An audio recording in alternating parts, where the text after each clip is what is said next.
ഖുർആനെ കുറിച്ച് ആധികാരികമായി സലഫി ചിന്താഗതി അനുസരിച്ച് ഉള്ള ക്ലാസ്സുകളാണ് അവിടെ നടക്കുന്നത്. അതിലൊരു പഠിതാവായിരുന്നു ഞാൻ. ക്ലാസ് റിയാഉസ്സാലി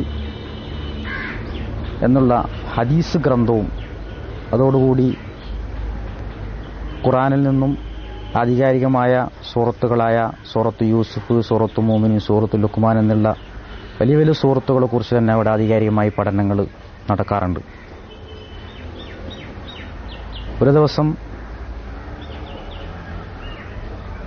ബുഖാരി ഉദ്ധരിക്കുന്ന ഒരു ഹദീസിൽ ഇങ്ങനെ കാണാം, അബൂ ഹുറൈറ റളിയല്ലാഹു അൻഹു റിവായത്ത് ചെയ്ത സ്വലാത്തു റജുലി ഫീ ജമാഅത്തിൻ തസീദു അലാ സ്വലാത്തിഹി ഈ സൂക്കിഹി ഓ ബൈത്തിഹി ബിലാം വശീന ദർജ എന്ന് പറഞ്ഞുകൊണ്ട് ജമാഅത്ത് നമസ്കാരത്തിൻ്റെ ഫളായിലുകൾ വിവരിക്കുന്ന ഈ ഹദീസിനെ കുറിച്ചുള്ള ഒരു വിവരണം നടക്കുന്ന സന്ദർഭത്തിൽ ക്ലാസ്സിൽ നിന്നും ഒരു വിദ്യാർത്ഥി ഉസ്താദിനോട് കെ വി അബ്ദുൽ ലത്തീഫ് മൗലവിയോട് ഒരു ചോദ്യം, നമ്മുടെ ഭൂരിപക്ഷം മഹല്ലുകളിലും ഇന്ന് ജമാഅത്ത് സംഘടിപ്പിക്കുന്നത് സുന്നി മുസ്ലിയാക്കന്മാരായതുകൊണ്ട് സുന്നി മുസ്ലിയാക്കന്മാരെ തുടർന്ന് നമസ്കരിച്ചാൽ അത് സ്വഹിയാകുമോ? കാരണം ചോദ്യം വളരെ പ്രസക്തമാണ്. ജമാഅത്ത് നമസ്കാരത്തിൻ്റെ 27 ഇരട്ടി കൂലി നമുക്ക് ലഭിക്കണമെങ്കിൽ നമ്മൾ സുന്നി മുസ്ലിയാക്കന്മാരെ തുടർന്ന് നമസ്കരിക്കേണ്ടി വരും. കാരണം സലഫി മസ്ജിദ് നമുക്കറിയാവുന്ന പോലെ കേരളത്തിൽ വളരെയധികം വിരളമാണ്. ഭൂരിപക്ഷം മഹല്ലുകളിലും ഇന്ന് ജമാഅത്ത് നമസ്കാരം സംഘടിപ്പിക്കുന്നത് സുന്നി മുസ്ലിയാക്കന്മാരുടെ നേതൃത്വത്തിലാണ്. ചോദ്യം വളരെ പ്രസക്തമായ ഒരു ചോദ്യമായിരുന്നു. അപ്പോൾ മൗലവി അതിന് ഉടനെ തന്നെ മറുപടി കൊടുക്കുകയും ചെയ്തു, സുന്നി മുസ്ലിയാക്കന്മാരെ തുടർന്ന് നമസ്കരിക്കാം, അതിലൊരു തെറ്റുമില്ല. അപ്പോൾ ചോദ്യകർത്താവ് വീണ്ടും ചോദ്യം ആവർത്തിക്കുകയാണ്, സുന്നി മുസ്ലിയാക്കന്മാർ തവസ്സുൽ ഇസ്തിഗാസ ഉൾക്കൊള്ളുന്ന മാല മൗലൂദുകൾ വെച്ചുകൊണ്ട് നേർച്ച മറ്റും സംഘടിപ്പിക്കുന്ന സുന്നി മുസ്ലിയാക്കന്മാർ ശിർക്ക് ചെയ്യുന്നവരല്ലേ? അവർ മുശ്രിക്കുകളല്ലേ? അങ്ങനെയുള്ള മുശ്രിക്കുകളെ തുടർന്ന് നമസ്കരിക്കാൻ പറ്റുമോ? അപ്പോൾ തിരിച്ച് കെ വി അബ്ദുൽ ലത്തീഫ് മൗലവി എന്ന് പറഞ്ഞ പണ്ഡിതന്റെ മറുപടി വീണ്ടും മുശ്രിക്കുകളെ തുടർന്ന് നമസ്കരിക്കാമോ എന്നല്ല താങ്കളുടെ ചോദ്യം, സുന്നി മുസ്ലിയാക്കന്മാരെ തുടർന്ന് നമസ്കരിക്കാമോ എന്നാണ്. സുന്നി മുസ്ലിയാക്കന്മാരെ തുടർന്ന് നമസ്കരിക്കാം എന്ന ചോദ്യത്തിന് അത് നമസ്കരിക്കാം എന്നാണ് ഞാൻ മറുപടി പറഞ്ഞത്. തുടർന്നതിൽ ഒരു കുഴപ്പമില്ല. അതിന് അദ്ദേഹം തെളിവ് ചോദിച്ചപ്പോൾ അദ്ദേഹം അതിന് തെളിവ് ഉദ്ധരിക്കുകയുണ്ടായി. സയ്യിദ് തുർമുദിൽ നിന്നുള്ള ഒരു ഹദീസാണ് അദ്ദേഹം ഉദ്ധരിച്ചത്, സല്ലു ഖൽഫ കുല്ല ഫാസിക്കിൻ, എല്ലാ തമ്മാടികളുടെ പിറകിൽ നിന്ന് നിങ്ങൾ നമസ്കരിച്ചോളൂ എന്നുള്ള ഒരു ഹദീസ് അദ്ദേഹം അതിന് തെളിവ് ഉദ്ധരിക്കുകയുണ്ടായി. എന്നിട്ട് അതിനെ അദ്ദേഹം വിശദീകരിച്ചു, നിങ്ങൾക്ക് തൃപ്തികരമാണെങ്കിൽ, ഒരു തമ്മാടിയായ മനുഷ്യന്റെ പിന്നിൽ നിന്ന് നമസ്കരിക്കുന്നത് തൃപ്തികരമാണെങ്കിൽ നമസ്കരിക്കാം. ചിലപ്പോൾ തെറ്റിദ്ധാരണ കൊണ്ട് ചിലപ്പോൾ നാട്ടിൽ ഒരു തമ്മാടി എന്നറിയപ്പെടുന്ന ആളായിരിക്കും, പക്ഷേ സത്യത്തിൽ അയാൾ തമ്മാടി ആയിക്കൊള്ളുന്നില്ല. അങ്ങനെയുള്ള ഒരു സാഹചര്യങ്ങളൊക്കെ അതിൽ വരാൻ സാധ്യതയുണ്ടല്ലോ. അപ്പോൾ അങ്ങനെ വിശദീകരിച്ചുകൊണ്ട് അദ്ദേഹം പറഞ്ഞു, അങ്ങനെയുള്ള ഒരു ഘട്ടമാകുമ്പോൾ നമസ്കരിക്കാം. വീണ്ടും ഈ ചോദ്യം തന്നെ ചോദ്യകർത്താവ് ആവർത്തിച്ചുകൊണ്ട് പറയാണ്, മുശ്രിക്ക് ആയിട്ടുള്ള ഈ സുന്നി മുസ്ലിയാക്കന്മാർ ബഹുഭൂരിഷം പേരും നേർച്ച മാല മൗലൂദുകളൊക്കെ ചെല്ലുന്നതുകൊണ്ട് അവർ മുശ്രിക്കായില്ലേ? മുശ്രിക്ക് നമസ്കരിക്കാൻ പറ്റുമോ? അപ്പോഴും വ്യക്തമായിട്ട് അദ്ദേഹം മറുപടി പറയാണ്, മുശ്രിക്കിനെ നമസ്കരിക്കാൻ പറ്റുമോ എന്നാണ് ചോദ്യമെങ്കിൽ പറ്റില്ല. അതേസമയം സുന്നി മുസ്ലിയാക്കന്മാരെ തുടർന്ന് നമസ്കരിക്കാൻ പറ്റുമോ എന്നാണെങ്കിൽ പറ്റും. അതിന് അദ്ദേഹം ഈ ഹദീസ് തെളിവ് പറഞ്ഞു. ഈ സമയത്ത് ഞാനിതൊക്കെ ശ്രമിച്ചുകൊണ്ട് അതിൽ സാക്ഷിയായിരുന്നു. ഇത് എന്നെ മാനസികമായിട്ട് വളരെയധികം ആഴത്തിൽ സ്പർശിച്ച ഒരു വിഷയമായിരുന്നു. അതുവരെ സുന്നത്ത് ജമാഅത്തിന്റെ പല പണ്ഡിതന്മാരോടും പലതരത്തിലുള്ള വാദപ്രതിവാദങ്ങൾ സംഘടിപ്പിക്കുകയും അതിനൊക്കെ നേതൃത്വം കൊടുക്കുകയും ചെയ്ത എന്നെ സംബന്ധിച്ചിടത്തോളം വളരെയധികം, അതായത് സുന്നികൾ ഇന്ന് ചെയ്യുന്ന തവസ്സുൽ ഇസ്തിഗാസ ശിർക്കാണെന്ന് ഹദീസും ഖുർആനും ഓതിയിട്ട് നമ്മുടെ ആ പരിസരത്ത് മുഴുവൻ, കണ്ണൂർ ഏരിയ ആ ഭാഗത്ത് മുഴുവൻ പല മഹല്ലുകളിലെ കത്തീവുമാരുമായിട്ടും മതപരിപാലനം സംഘടിപ്പിച്ചുകൊണ്ട് സമർപ്പിച്ചു വരുന്ന എപ്പോഴുള്ള ഒരു വ്യക്തിയെ സംബന്ധിച്ചിടത്തോളം ഇത് വളരെയധികം ആഴത്തിൽ സ്പർശിച്ചു എന്ന് പറഞ്ഞാൽ അതിൽ ഒരു പുതുമയും. കാരണം ഞാൻ അങ്ങനെ അതിനെപ്പറ്റി ഒരുപാട് ചിന്തിച്ചു.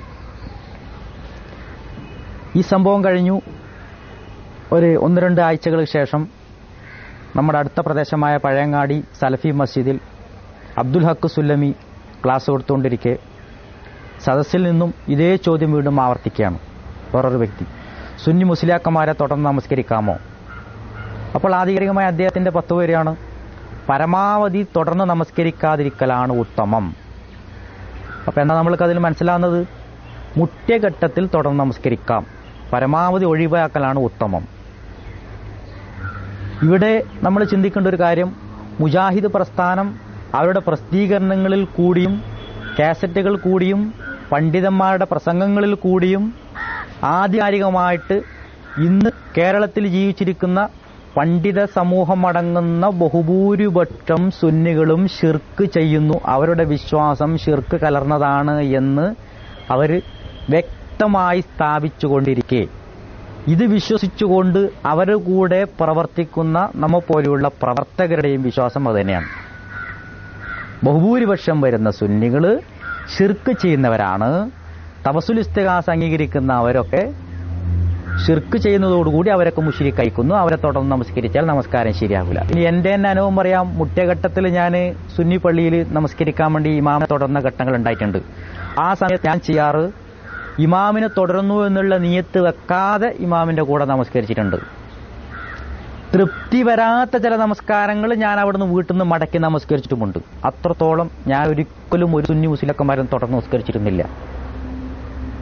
പിന്നെ നമ്മൾ മനസ്സിലാക്കേണ്ട, നമ്മുടെ മഹല്ലുകളിൽ ചിലപ്പോൾ ഇവരാശയം ഉൾക്കൊള്ളാത്ത ചില ആളുകൾ സുന്നി മുസ്ലിയാക്കന്മാരെ തുടർന്ന് നമസ്കരിക്കുന്ന ഉണ്ടായിരിക്കാം.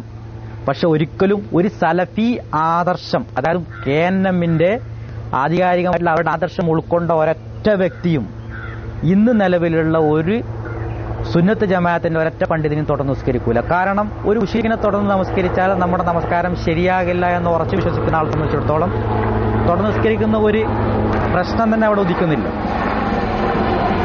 ഇവിടെ നമ്മൾ ചിന്തിക്കേണ്ടത്, KV അബ്ദുൽ ലത്തീഫ് മൗലവി അതുപോലെ അബ്ദുൽ ഹക്ക് സുല്ലമി എന്നുള്ള അവരുടെ ആധികാരികമായ 2 പണ്ഡിതന്മാരുടെ ഫത്വയാണ് ഞാൻ ഇതുവരെ വിശദീകരിച്ചത്. ഒരാൾ മാസിക്ക് എന്നുള്ള നിലക്ക് തുടർന്ന് നമസ്കരിക്കാമെന്നും ഒരാൾ പരമാവധി തുടർന്ന് നമസ്കരിക്കാതിരിക്കാണ് ഉത്തമം, പക്ഷെ മുഖ്യഘട്ടത്തിലാവാം എന്നും. ഇതിൽ നമ്മൾ എന്താണ് മനസ്സിലാക്കുന്നത്? സത്യത്തിൽ ഉസൈം പൂരി പറഞ്ഞ പോലെ ഒരു ശിർക്ക് ആരോപണമാണോ ഈ നടക്കുന്നതെന്ന് മാറ്റിമേലൊരു സംശയം വന്നു. അങ്ങനെയാണ് സുന്നത്ത് ജമാഅത്തിനെ കുറിച്ച് ആധികാരികമായിട്ട് അവരുടെ പണ്ഡിത ഗ്രന്ഥങ്ങളിലും മറ്റു കാര്യങ്ങളൊക്കെ പഠിക്കാൻ വേണ്ടി തുടങ്ങിയത്. അങ്ങനെ ഒരുപാട് സുന്നത്ത് ജമാഅത്തിന്റെ പണ്ഡിതന്മാർ നമ്മുടെ അടുത്തുള്ള തന്നെ ഒരുപാട് ഹുസൈൻ ദാരിമി, അതുപോലെ അബ്ദുൽ അസീസ് ബാക്കവി മുതലായ ഒരുപാട് പണ്ഡിതന്മാരായിട്ട് ഞാൻ ബന്ധപ്പെടുകയും അവരൊക്കെ ആയിട്ട് ആധികാരികമായിട്ട് ചർച്ച നടത്തിയിട്ട് സുന്നത്ത് ജമാഅത്തിനെ കുറിച്ചിട്ട് ആഴത്തിൽ പഠിക്കുകയും മനസ്സിലാക്കുകയും ചെയ്തപ്പോൾ സത്യത്തിൽ ഇന്ന് KNM കേരളത്തിൽ സുന്നി സമൂഹത്തിന് മേലെ ശിർക്ക് വച്ച് കെട്ടുകയാണ്. അത് ആരോപിക്കുക മാത്രമാണ്. അതിൽ ഖുർആനിലും ഹദീസിലും വ്യക്തമായിട്ട് ഒരു തെളിവും ഇന്നേ വരെ അവർക്ക് അവതരിപ്പിക്കാൻ സാധിച്ചിട്ടില്ല എന്ന് മനസ്സിലാക്കിക്കൊണ്ട് തന്നെയാണ് ഞാൻ അതിൽ നിന്ന് പിന്മാറുന്നത്. ഈ വാദം ആദ്യമായിട്ട് ഉടലെടുക്കുന്നത് ഇബ്നു തൈമിയ എന്ന് പറയുന്ന 7-ാം നൂറ്റാണ്ടിൽ ജീവിച്ചിരുന്ന പണ്ഡിതനാണ് തവസുൽ ഇസ്തിഗാസ ശിർക്കാണെന്ന് പറയുന്നത്. അവിടുന്ന് ഇങ്ങോട്ട് അതിനുശേഷമുള്ള പണ്ഡിതന്മാർക്ക് ആ വാദം ഉണ്ടായിരുന്നില്ല. 1100 നജിദിൽ ജനിച്ച ഇബ്നു അബ്ദുൽ വഹാബാണ് അദ്ദേഹത്തിന്റെ ആശയം ഉൾക്കൊണ്ടുകൊണ്ട് സൗദിയിലെ അന്നത്തെ മദ്ഹബി പണ്ഡിതരായ സൈനി ദഹ്ലാൻ അടക്കമുള്ള ബഹുഭൂരിപക്ഷം പണ്ഡിതന്മാരും മദ്ഹബി വിശ്വാസികളായ മുഴുവൻ മുസ്ലിമീങ്ങളും കുഫാറുകൾ എന്നുകൊണ്ട് അദ്ദേഹം ഫത്വ ചെയ്യുകയും അവരുടെ രക്തം ചിന്തൽ ഹലാലാണെന്ന് പറഞ്ഞുകൊണ്ട് മുസ്ലിമീങ്ങൾക്കെതിരായിട്ട് യുദ്ധം നയിക്കുകയും ആയിരക്കണക്കിന് മുസ്ലിമീങ്ങളെ മക്കത്തും മദീനത്തും തായിഫിലും കൂട്ടക്കൊല ചെയ്തുകൊണ്ടാണ് വഹാബിസം സ്ഥാപിച്ചെടുക്കുന്നത്.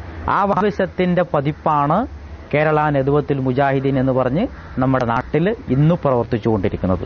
ഇങ്ങനെ വ്യക്തമായി എവിടെന്നാണ് ഇതിന്റെ പേര് ഞാൻ പറയണം, ഇബ്നു തൈമിയ എന്ന് വഴി ഇബ്നു അബ്ദുൽ വഹാബ് വഴിയാണ് ഇത് ലോകത്ത് പ്രചരിക്കുന്നത്. വഹാബി ആശയങ്ങൾ എന്താണ് അതിന്റെ പൊള്ളത്തരങ്ങളെന്ന് ഇനി നമുക്ക് മേലെ ചർച്ചയിലേക്ക്